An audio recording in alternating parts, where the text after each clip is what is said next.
Alright folks, let's dive into a topic surrounding a player who has recently become the center of numerous trade rumors. The conversations have been gaining momentum, especially as we approach the beginning of June. This situation is particularly relevant for one of the teams in the league, and I find it absolutely fascinating. Moreover, I want to bring up a broader question. Could a prominent team be entering a period of restructuring? This could lead to a compelling debate, so let's break it down and explore this issue in more detail. Right now, the atmosphere for fans of a certain NFL team is quite captivating, and it's essential to highlight that they are undergoing a transformative phase. This transition deserves a deeper analysis. First and foremost, we need to look at the current state of the team and evaluate whether acquiring a certain player is viable, provided the financials make sense. It's also worth asking whether this player truly fits the team's playing style.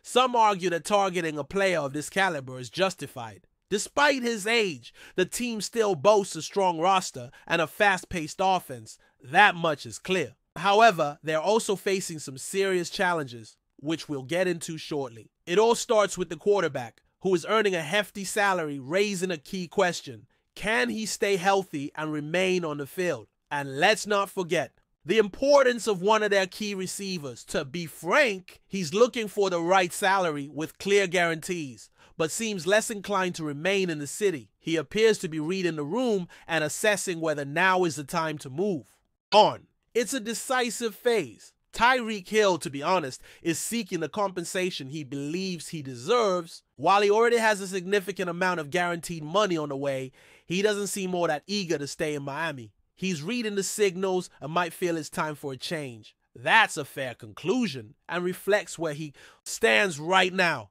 Let's take a look at the dead cap situation and the team's financial condition. As it stands, the team has around $16 million in cap space, a vital figure when trying to add talent, particularly during the draft, depending on how many picks are involved. Usually teams need about $15 million just for that.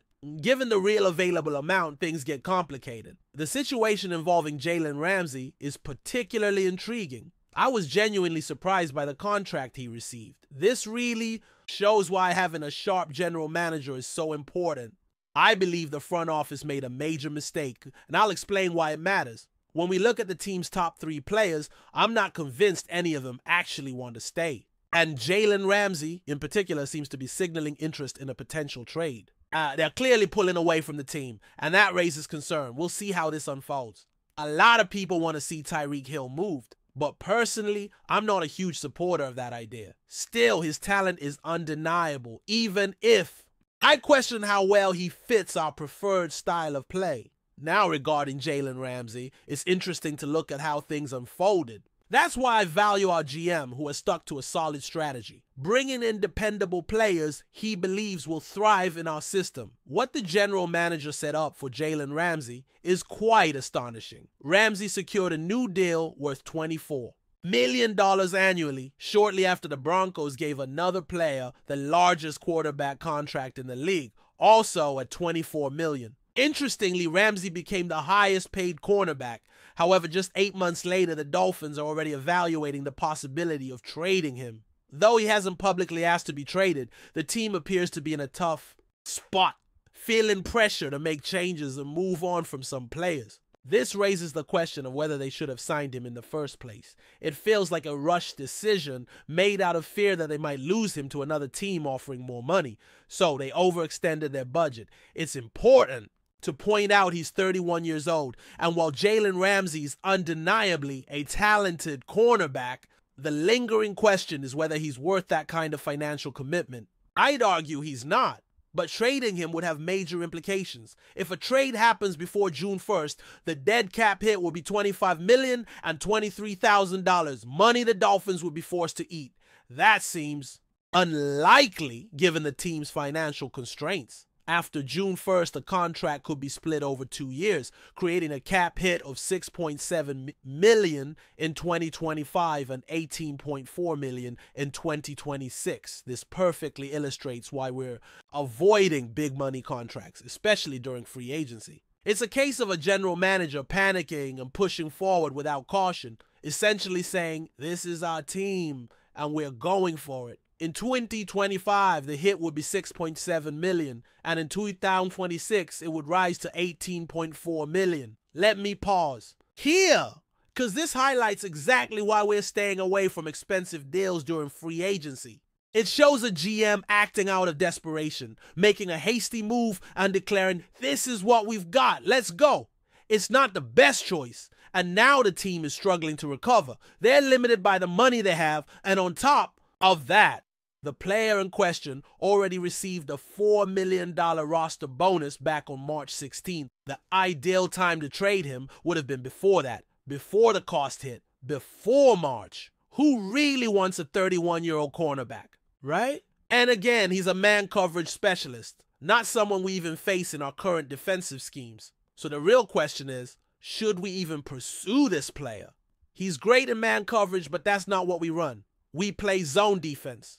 So he probably wouldn't be the right fit for us. Now, with that in mind, rivals might make a move. The player has a fully guaranteed option for 2025 worth $18.9 million, and the new team would have to take that on, plus a guaranteed base salary of $1.25 million for 2025. Incredible. If they decide to trade him, he's still owed $19 million in 2025. No doubt about it. In a way, that limits the options of rival teams. I don't think they'll be willing to pay that kind of money, $20 million for a 31-year-old cornerback who's in the twilight of his career.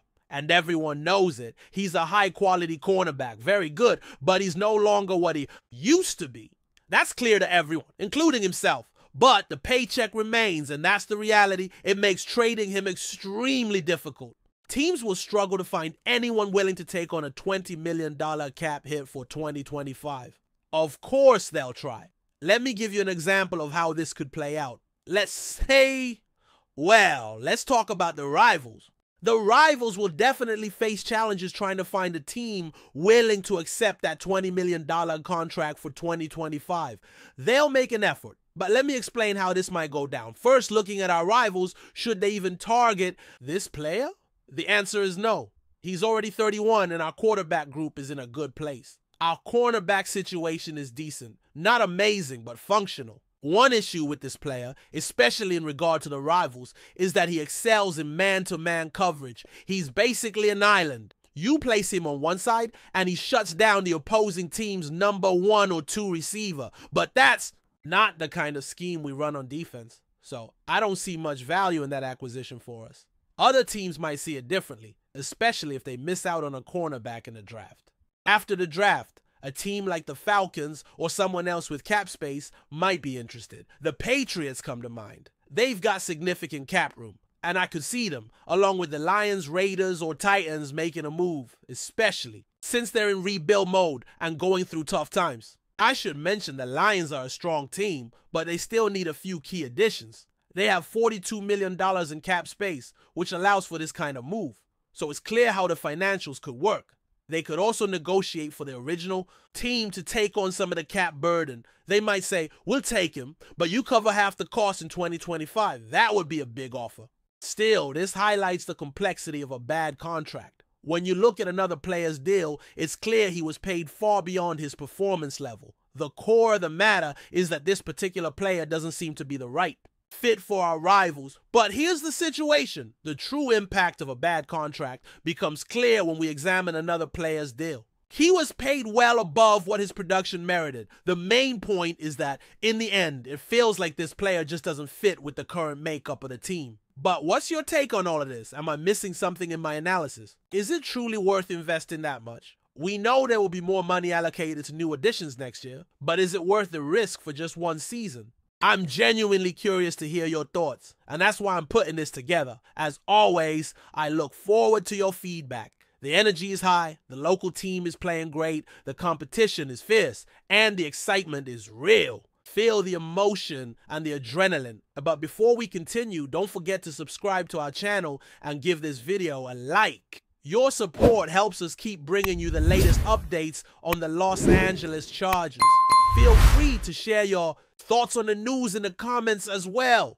The Los Angeles Chargers have found themselves riding a wave of excitement, with speculation mounting over the possibility of acquiring one of the NFL's most dynamic and game-changing linebackers. Fred Warner, with the 2024 season on the horizon, whispers of a trade or free agency move have taken over the Chargers locker room and fan base alike. But what makes Warner such a coveted talent? And why is the anticipation around his potential move to LA so palpable? Fred Warner, the standout linebacker for the San Francisco 49ers, has made his mark in the league as a player who excels both as a tackler and a playmaker. In the 2023 season, Warner was an instrumental part of the 49ers defense, earning Pro Bowl and first-team All-Pro honors. His performance in Week 5 against the Dallas Cowboys was a prime example of his all-around skill set, where he tallied 8 solo tackles, an interception, a forced fumble, and a sack.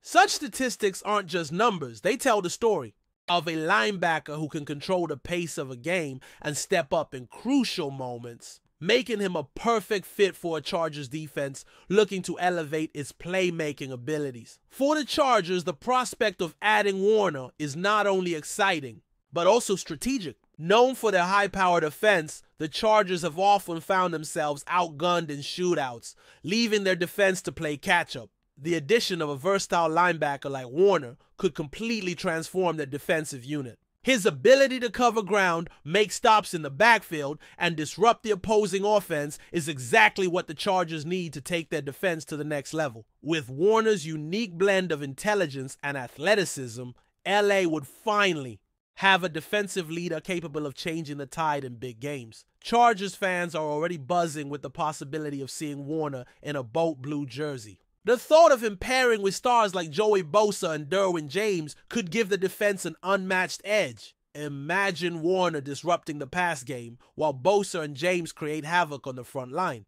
It's a tantalizing prospect that could put the Chargers among the league's elite defensive teams. But with so many teams vying for his services, the Chargers know that the competition will be fierce, and securing Warner will require not only financial commitment, but also a willingness to offer him the prime position and leadership role he thrives in. As the 2024 NFL season approaches, the Chargers' pursuit of Fred Warner is one of the most intriguing storylines of the offseason. If the move becomes a reality, it could reshape the entire defense and bring the Chargers one step closer to competing for a championship. For now, all eyes are on LA, and fans are eagerly awaiting the moment when they can officially welcome one of the NFL's brightest defensive stars to their roster. That's it for this update. If you enjoyed the video and want to keep receiving exclusive news about the Los Angeles Chargers, please subscribe to our channel and give this video a like. We always look forward to your comments and opinions. See you in the next video.